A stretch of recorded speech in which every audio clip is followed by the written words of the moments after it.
राजाओं का वृत्तांत दूसरा भाग अध्याय 12। राजाओं का वृत्तांत दूसरा भाग अध्याय 12। योआश का राज्य। जब योआश राजा हुआ उस समय वह 7 वर्ष का था।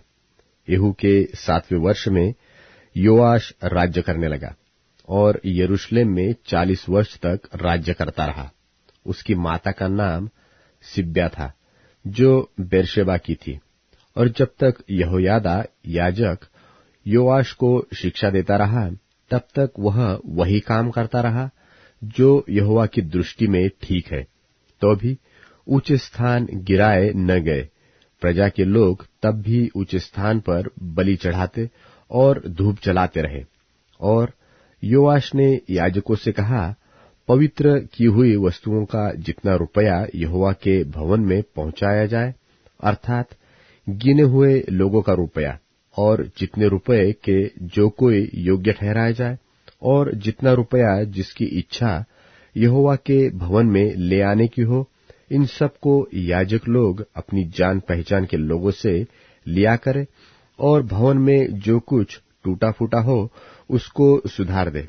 तो भी याजकों ने भवन में जो टूटा फूटा था उसे योआश राजा के 23वें वर्ष तक नहीं सुधारा था।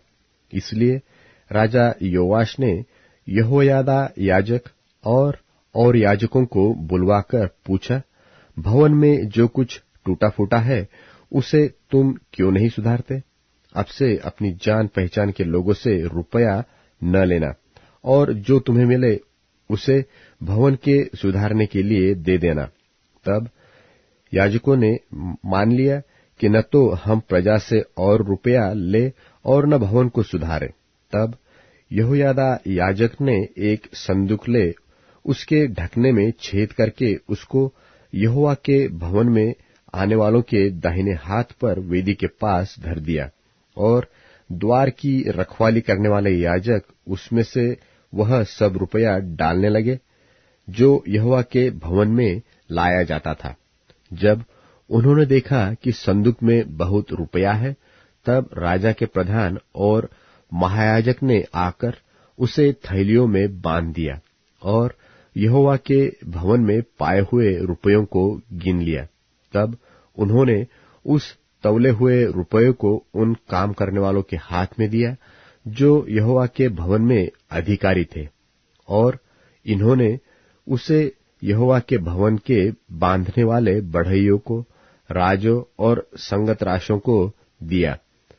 और लकड़ी और गढ़े हुए पत्थर मोल लेने में, वरन जो कुछ भवन में टूटे फूटे की मरम्मत में खर्चा होता था उसमें लगाया। परंतु जो रुपया यहोवा के भवन में आता था उसमें से चांदी के तसले, चिमटे, कटोरे, तुरहिया आदि सोने व चांदी के किसी प्रकार के पात्र न बने, परंतु वह काम करने वालों को दिया गया, और उन्होंने उसे लेकर यहोवा के भवन की मरम्मत की। और जिनके हाथ में काम करने वालों को देने के लिए रुपया दिया जाता था, उनसे कुछ हिसाब न लिया जाता था, क्योंकि वे सच्चाई से काम करते थे। जो रुपया दोष बलियों और पाप बलियों के लिए दिया जाता था, यह तो यहोवा के भवन में न लगाया गया, वह याजकों को मिलता था। तब अराम के राजा हजाएल ने गत नगर पर चढ़ाई की और उससे लड़ाई करके उसे ले लिया। तब उसने यरूशलेम पर भी चढ़ाई करने को अपना मुंह किया।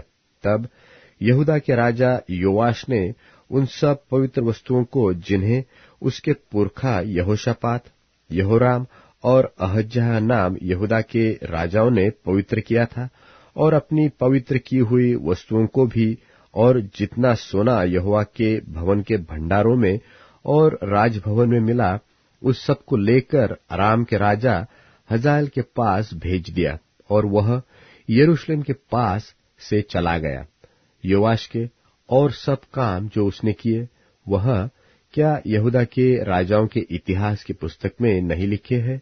योआश के कर्मचारियों ने राजद्रोह की गोष्ठी करके उसको मिल्लो के भवन में जो सिल्ला की उतराई पर था मार डाला, अर्थात शिमात का पुत्र योजाकार और शोमेर का पुत्र यहोजाबाद, जो उसके कर्मचारी थे, उन्होंने उसे ऐसा मारा कि वह मर गया। तब उसे उसके पुरखाओं के बीच दाऊदपुर में मिट्टी दी और उसका पुत्र अमस्याह उसके स्थान पर राज्य करने लगा।